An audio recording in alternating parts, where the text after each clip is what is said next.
In the ancient world, before the invention of satellites or radar, how did people know a storm was coming? They listened. They watched. They noticed how the birds stopped singing. They noticed how the animals became restless. The air became thick. The leaves whispered with a strange urgency. The sky took on a color that felt unnatural. The stillness, the pressure, the silence that arrived before the storm. This was the warning. This was the teacher. This was nature saying, "Be ready." Long before the rain fell or the wind howled, the message was already being spoken, not in words, but in signs. Those who had trained their senses could understand the message. Those who lived in constant noise and distraction, they missed it entirely. In our modern world, we have lost this sensitivity. We have replaced awareness with distraction, presence with productivity, and silence with stimulation. Most people are too busy to notice what is arriving. And so, when the storm finally comes, when the shift takes place, when the divine test arrives, they are caught off guard, unprepared, and fragile. But the signs were always there. God does not send transformation without first sending warnings. The universe is not chaotic. It whispers before it roars, and it always gives the soul a chance to prepare. You are living in one of those whispered moments. You may feel it as restlessness. You may feel it as discomfort in familiar places. You may feel like something is ending, but can't yet see what is beginning. You may notice that you no longer find peace in the same distractions. You may find yourself searching for answers that you don't know how to ask for. This is the wind. This is the sign. This is the spiritual alert that something is approaching, something bigger than you, something deeper than your mind can grasp. Do not take this moment lightly. The end of this month is not just a date on the calendar. It is a crossing point, a spiritual threshold. What happens between now and then is not about external circumstances, it is about internal readiness. The outer events may seem ordinary, but the inner transformation that is being called for is extraordinary. Most people will look for signs in the sky. The wise look for signs in the self. If God says that something will happen before June is over, it is not a prediction to fear, it is an invitation to prepare. Not with anxiety, not with panic, but with awareness, clarity, and inner strength. This preparation cannot be bought. It cannot be borrowed. It cannot be faked. It is a preparation that must be lived moment by moment, breath by breath, choice by choice. Ask yourself, when change arrives, will I be centered or scattered? When uncertainty knocks, will I fall into fear or rise into discipline? When old things are removed from my life, will I cling in pain or release in trust? The answers to these questions are not given in the moment of the storm. They are revealed. And what is revealed is whatever you have been quietly building in the dark. This is why the wind is sacred, because it is the last kindness before the test. It is the final lesson before the examination. If you ignore the wind, you may survive the storm, but you will not grow from it. But if you respect the wind, listen to it, and prepare in silence, the storm becomes your ally, not your enemy. The energy that was meant to break you becomes the very energy that reveals your hidden strength. But understand this, preparation is not dramatic, it is not loud, it is not visible to most people. True preparation happens in the unseen world. It is the discipline to wake before the world does. It is the courage to sit in silence and examine your thoughts. It is the practice of letting go of what weakens you, even when it feels familiar. It is the clarity to guard your energy, even from those you love. It is the strength to say no to distraction, even when your ego craves validation. Many people will dismiss these things. They will say nothing's happening. June will pass like every other month. They will continue in their cycles, repeat their mistakes, and wonder why nothing changes. But the warrior on the path knows that when heaven speaks, you listen, not with your ears, but with your soul. The spiritual path is not about predicting events. It is about preparing for them, so that when they arrive you meet them as a master, not a victim. The wind does not need to explain itself. It does not need to scream. It moves with quiet authority. It touches everything in its path. It shifts the atmosphere without apology. It enters rooms without knocking. And so too does transformation. So too does divine intervention. So too does the moment you have been warned about. You cannot control its arrival. You can only decide what version of yourself will greet it. Will it find you distracted? Will it find you anxious? Will it find you weak? Or will it find you grounded, calm and immovable? This is the difference between the one who trains and the one who sleeps, between the one who listens and the one who dismisses, between the one who builds and the one who complains. The storm does not care about your excuses. It only reveals your truth. And the truth is this: every moment of this month was either building your strength or draining it. Every choice was either aligned with discipline or sabotaged by emotion. Every interaction was either a lesson or a leak. You are not a victim of what is coming. You are the architect of how you will experience it. This is what spiritual training is. It is not about avoiding pain. It is not about controlling outcomes. It is about sharpening your perception so finely that you feel the shift before others see it. You sense the pressure before it explodes. You respond with grace while others react in fear.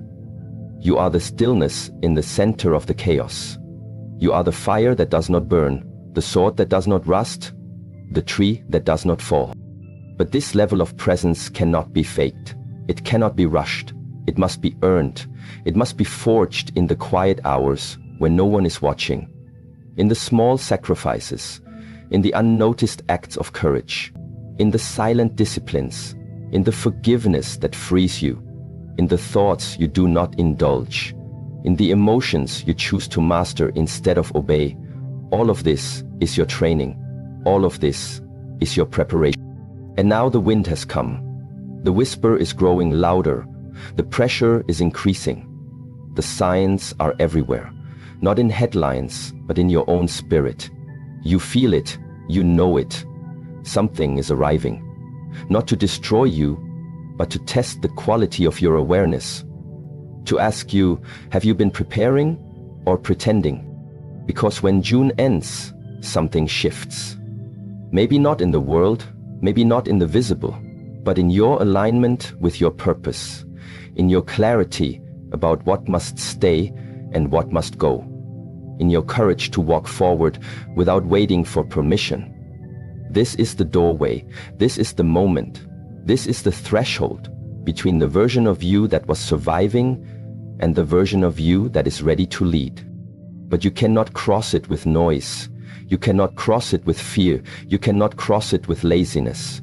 You must meet it as the wind meets the mountain, without resistance, without apology, with full presence. This is how you rise.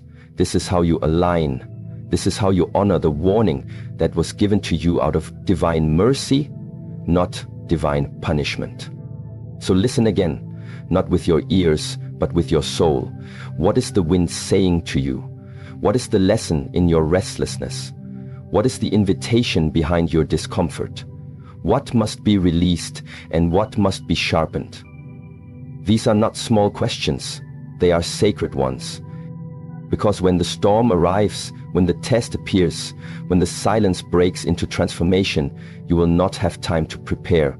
You will only have time to respond. And how you respond will be the echo of every choice you made in secret. So take these final days as a sacred gift, not because of what you fear might happen, but because of who you are being called to become. And remember, the wind always warns before the storm. The only question is, are you listening?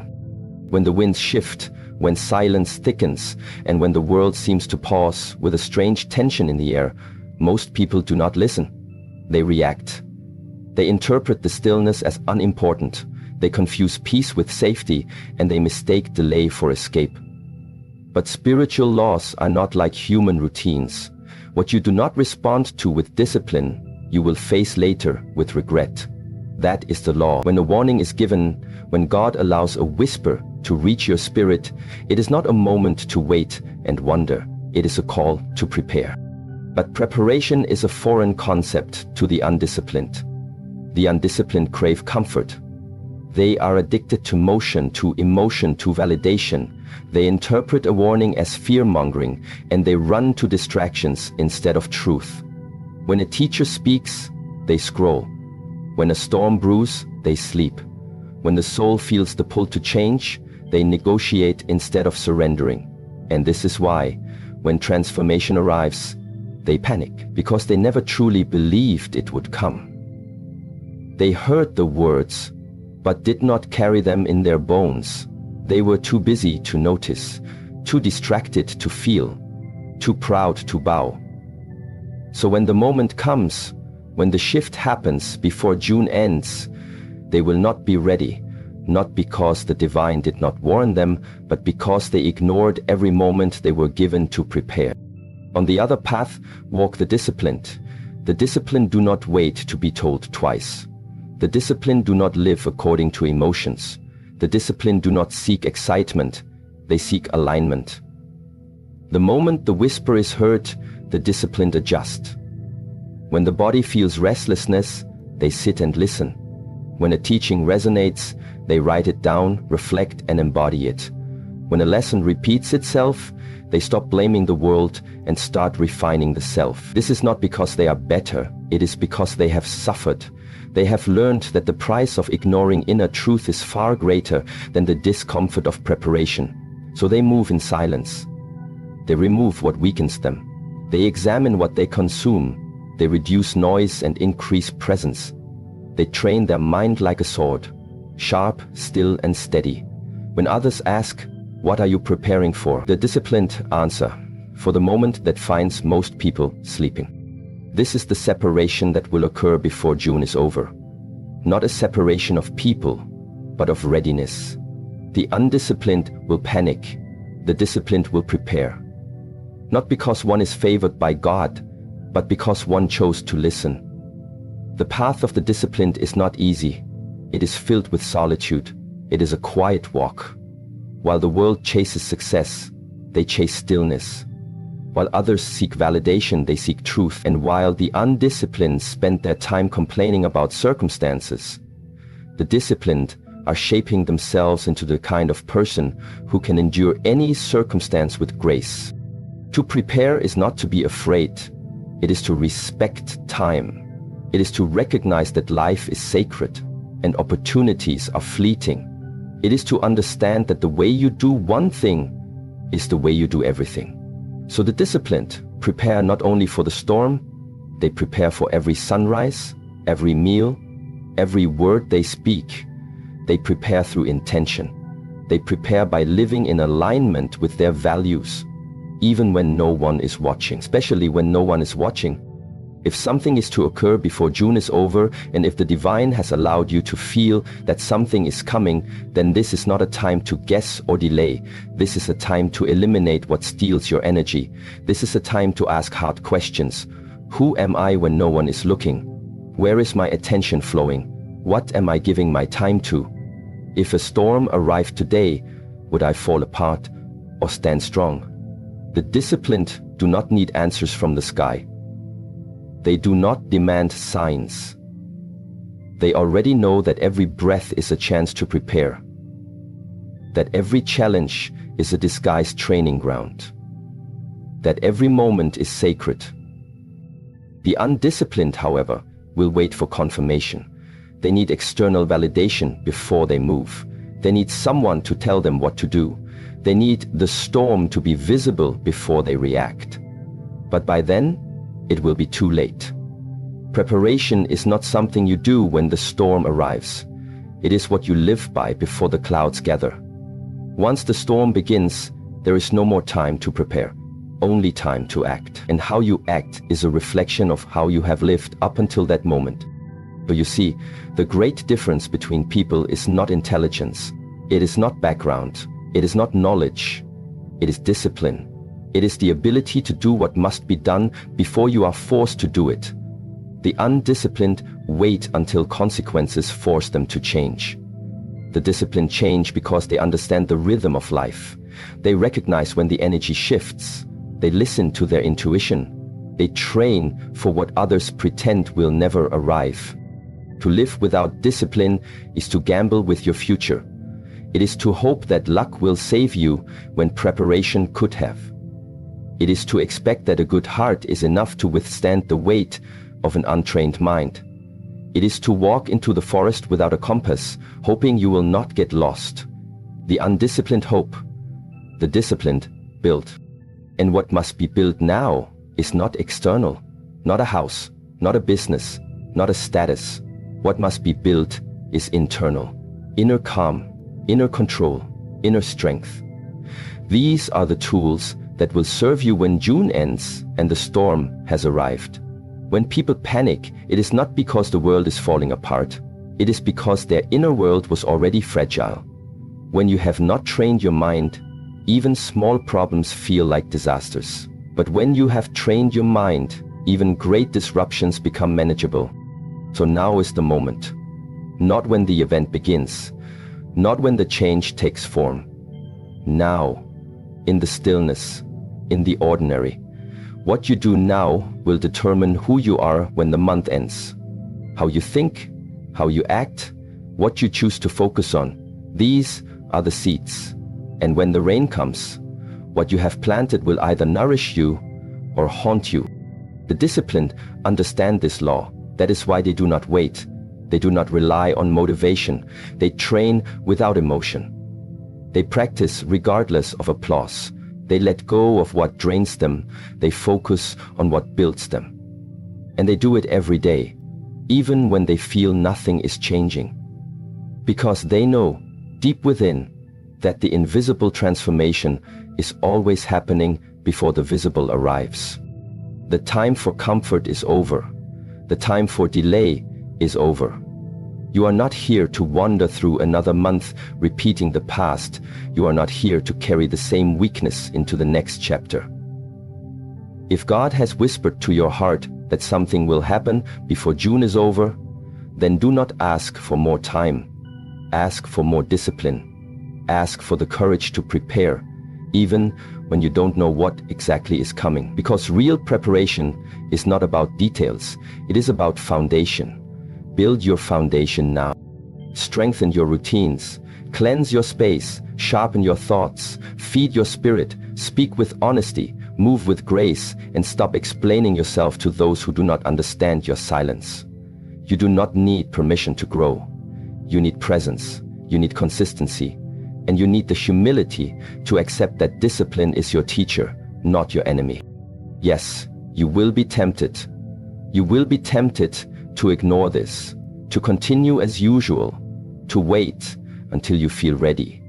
But the truth is, readiness does not come from waiting. It comes from preparing. Waiting builds weakness. Preparation builds wisdom. The choice is always yours. The outcome, however, is not. When the day comes, when the transformation arrives, you will not have time to learn calmness. You will need to be calm. You will not have time to practice letting go. You will need to release instantly. You will not have time to create boundaries. You will need to enforce them with power. These things must be trained now, in the silence, in the ordinary, in the shadows, where only your spirit watches. And this is why the disciplined are never truly surprised, not because they predict the future, but because they live prepared for it. They do not know exactly what is coming, but they know what kind of person they must be to meet it. And they train every day to become that person. So look at yourself without excuses, without delay, without emotion. Are you preparing or are you procrastinating? Are you walking the path or just talking about it? Are you hoping or are you training? Before June ends, something will shift. Maybe in your world, maybe in your mind, maybe in your spirit. But the result will not be random. It will reflect how you live these final days. The warning was given, the whisper has arrived, the wind is rising, and now the only question is, will you panic or will you prepare? There is a moment in every seeker's life when the path begins to narrow, not physically, but spiritually. At first the journey begins wide, many voices, many options, many companions walking beside you. There is excitement in the beginning. The teachings are fresh, the changes are dramatic, the progress is visible. You feel supported by others who are walking similar roads. But then something starts to happen. The deeper you go, the fewer people understand you. The more silent you become, the more isolated you feel. The further you progress, the more intense the inner demands become. This is the narrowing of the path. And it is not a punishment. It is a sacred sign. There is no wide gate to mastery, no crowded highway to spiritual awakening. The deeper truths are not found where everyone is looking. They are revealed in solitude, in discomfort, in uncertainty. The path narrows to protect what is sacred. It narrows to show you who is truly walking and who is only wandering.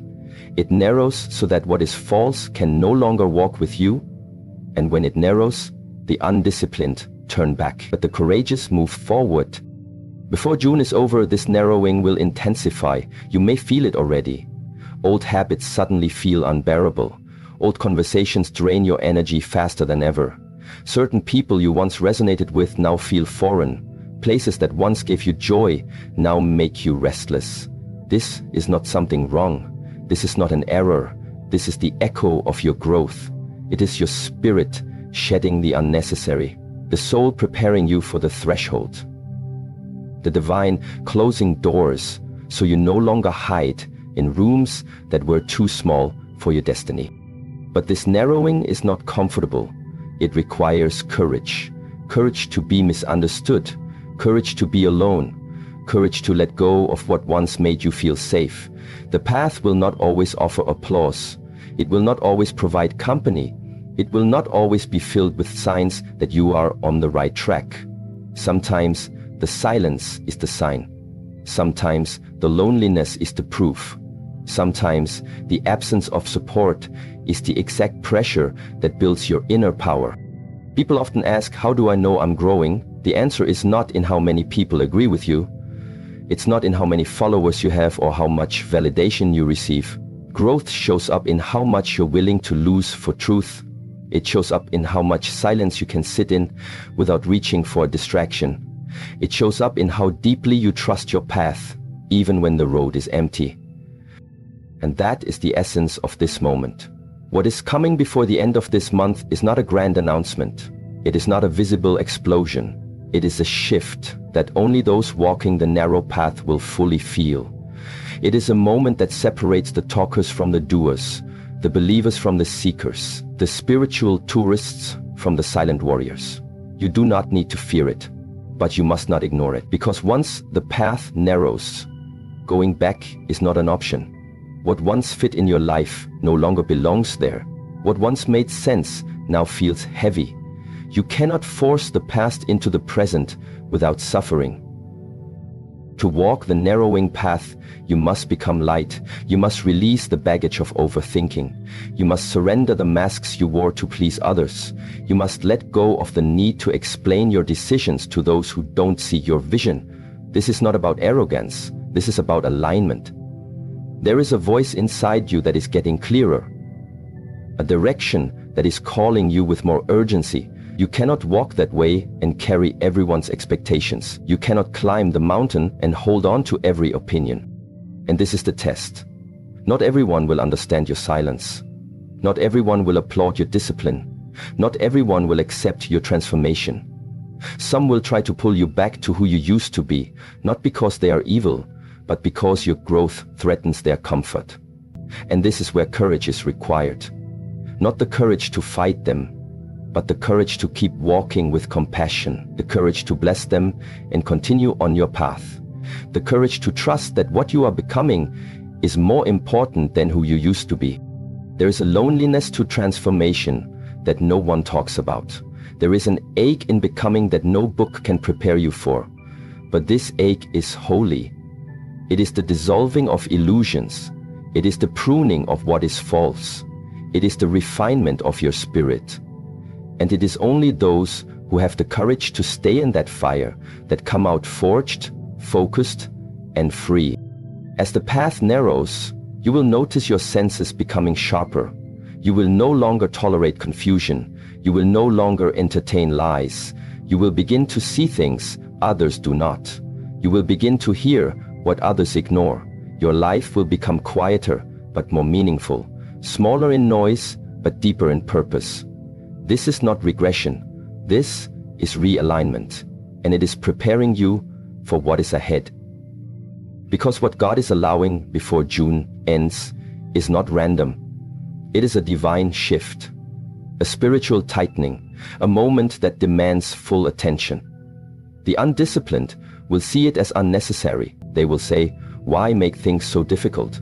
But the courageous will know that the path is not becoming harder. It is becoming honest. It is no longer allowing you to pretend. And in that honesty, there is a strength that no comfort could ever offer. If your life feels like it's being stripped down, reduced, quieted, or narrowed, it is not a loss. It is a purification. You are being made ready. You are being asked to walk without the crutches, to stand without the noise, to trust what cannot yet be seen. The reward is not in what you gain, but in who you become. You will be stronger. You will be clearer. You will be untouchable by chaos, not because life gets easier, but because your inner world gets quieter. Every master was once a student who refused to quit when the path got narrow. Every peaceful soul was once a restless spirit who chose stillness over stimulation. Every disciplined person was once addicted to distraction, but chose to change. So what will you choose now, in these final days? Will you panic as the path narrows? Or will you honor it with your full presence? The narrowing is sacred. It is the moment of decision. It is the divine reducing your options so that you finally choose what matters. It is a gift in disguise, a blessing without a bow, a doorway that only opens when you are alone, without pretense, and full of humility. So keep walking. Even if your legs are tired, even if your mind is full of questions, even if your heart misses what you had to leave behind. The path ahead may be narrow, but it leads to vastness. It leads to depth. It leads to a peace that cannot be bought, taught, or taken. Walk it with courage, walk it with trust, and walk it knowing that this silence is not the absence of something. It is the presence of something greater. Human beings are fascinated with endings. We mark them with emotions, with rituals, with fear, with relief. We look at the calendar and see dates as deadlines. We look at months as containers for closure. But the spiritual path does not recognize such boundaries. The deeper truth is that what you think is ending is often only transforming. The energy does not disappear. The lessons do not dissolve. The path does not stop. Time moves forward, and so does your soul. And when God allows a shift to arrive at the end of something, it is not to finish you. It is to forge you. The final days of June, therefore, are not the closing of a chapter. They are the turning of a key. A door is about to open. But whether you walk through it in clarity or confusion depends on what you have cultivated inside yourself up until now. There is a false belief that change announces itself with drama, that beginnings come with fanfare. But in the reality of inner evolution, beginnings often come in silence. You may not even realize what has started until much later. A new mindset, a new level of discipline, a new detachment from old patterns. These are the true beginnings. They don't arrive with fireworks. They arrive quietly, in the stillness of your own awakening. This is why the final days of any cycle are sacred. They hold the threshold. And thresholds are dangerous places for the unprepared. When people hear that something is coming before June ends, they expect something to end with it. But what is coming may not be an ending. It may be a challenge. It may be an opportunity that looks like a burden. It may be a test disguised as silence. It may be clarity disguised as loss. And those who are obsessed with closure will miss the opening. Those who are looking for completion will miss the invitation, because this moment is not about finishing something. It is about stepping into a deeper version of yourself. But stepping into something new requires letting go of what you carried through the old. The untrained mind resists this. It clings to the known. It holds on to the identity that was built in fear. It prefers familiar pain over unfamiliar growth. That is why transformation feels like death to the ego, because something must be surrendered, something must be released, something must be stripped away, so that something stronger, something simpler, something more aligned can rise in its place. The disciplined know this. They do not fear the end of the month. They do not beg for more time. They recognize that the beginning they are entering will only serve them if they have prepared properly, and preparation in the final days looks like purification, not addition but subtraction, not striving but simplifying. This is not the time to take on more. This is the time to remove what no longer fits. Ideas, habits, even relationships that cannot survive in the higher frequency of your next phase must be released. Not with resentment, but with reverence. Because they served their purpose, they brought you here, but they cannot go with you beyond this point. Beginnings are costly. They require energy, focus, and space. You cannot carry old weight into a new season and expect lightness. You cannot drag unexamined wounds into sacred spaces and expect peace.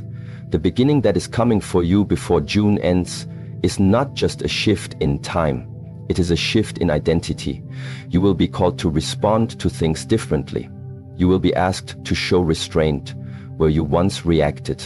You will be required to take ownership of your thoughts. You will be placed in situations that force your clarity to become action. And if you have not trained for this, it will feel overwhelming. But if you have trained, if you have sat in silence, if you have studied your triggers, if you have been honest with your emotions, then what comes next will not crush you. It will reveal you. Because this is the moment when God does not just test your memory of wisdom, He tests your embodiment of it. Can you live what you claim to know? Can you act with integrity even when no one is watching? Can you remain calm when the environment becomes chaotic? Can you stay silent when your ego demands to be heard? This is the real exam, and it will not wait for you to be comfortable. Many people will assume that when June ends, something outside of them will shift. But for those who are walking this path with awareness, the real shift is inside.